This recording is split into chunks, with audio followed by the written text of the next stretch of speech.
Hello, dear friends. Good morning. Such a beautiful, beautiful morning. So here I am about, let me turn the light a little bit on.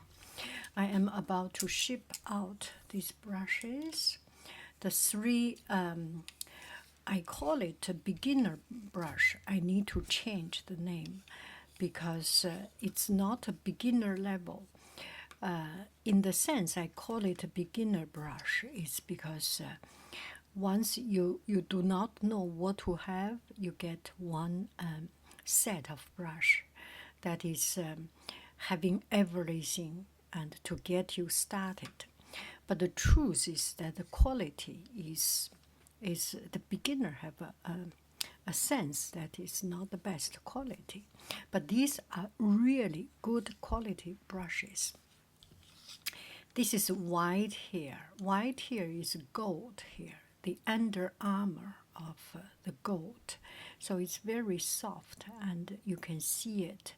It's a soft, tender, fluffy. Now you cannot see because there is glue on it.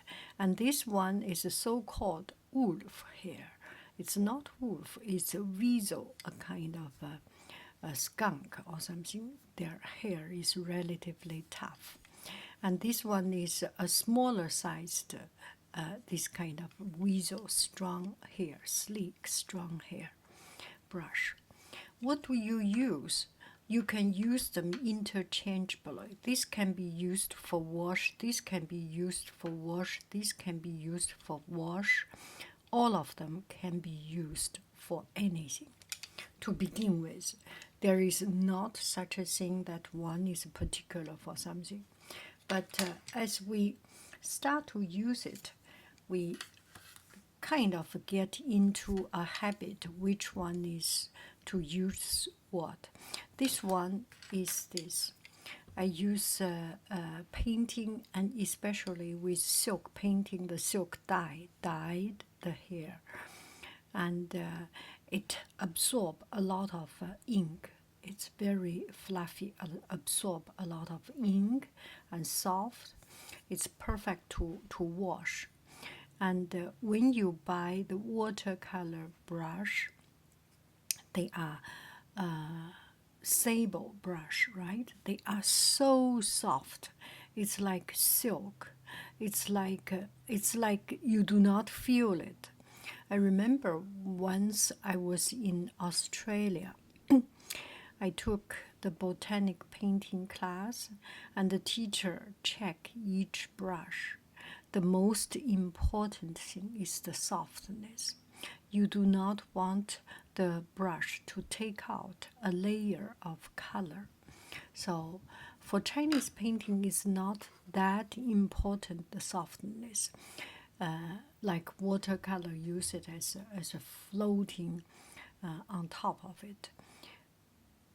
Do I explain?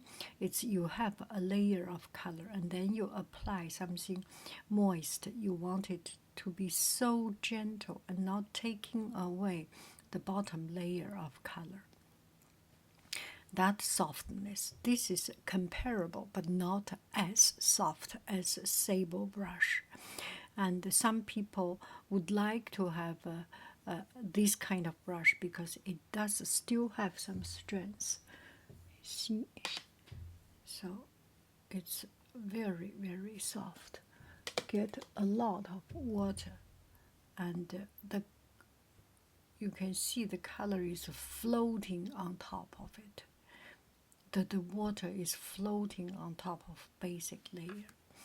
And this one is this. It's relatively strong and quite sleek and strong, and it's good for, see, outline.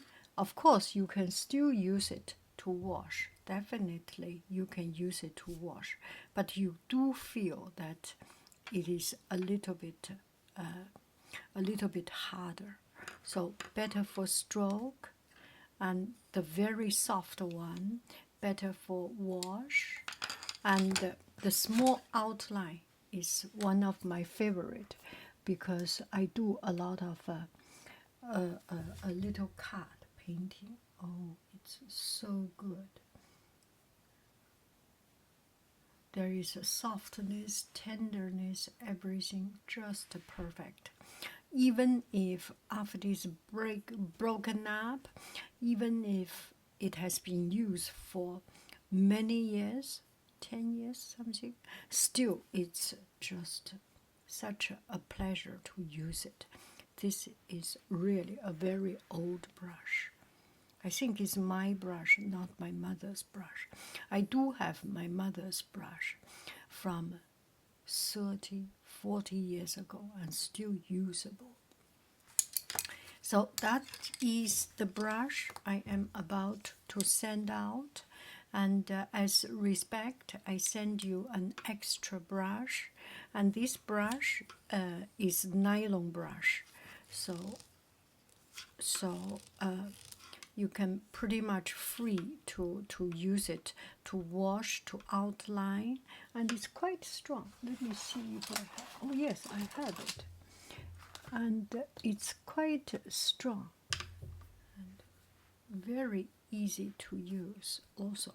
But you can feel that nylon brush has more bouncing, more bouncing. See? If you do it, don't do it actually. It's kind of hurting the brush tip, but it's relatively, it has its character. You have to follow a lot. It's different, so you can have 3, 4 brushes, all have different character. Do I explain? See you later, alligator. Bye bye, friend.